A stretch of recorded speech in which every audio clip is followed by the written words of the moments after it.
আপনি কি জানেন, ভারতের মতো ভৌগোলিক বৈচিত্র্য পৃথিবীর খুব কম দেশেই আছে। মাত্র কয়েক হাজার কিলোমিটারের মধ্যে এখানে বরফে ঢাকা পাহাড় থেকে শুরু করে উত্তপ্ত মরুভূমিও রয়েছে।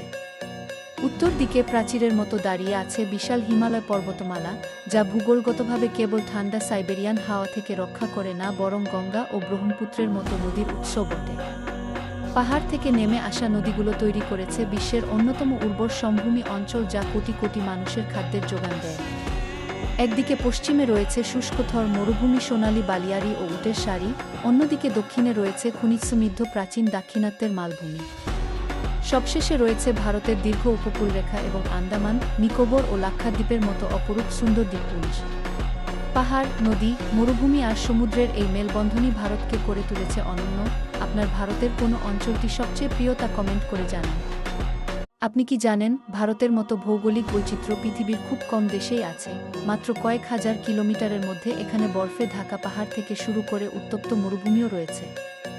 উত্তর দিকে প্রাচীরের মতো দাঁড়িয়ে আছে বিশাল হিমালয় পর্বতমালা, যা ভূগোলগতভাবে কেবল ঠান্ডা সাইবেরিয়ান হাওয়া থেকে রক্ষা করে না, বরং গঙ্গা ও ব্রহ্মপুত্রের মতো নদীর উৎস বটে।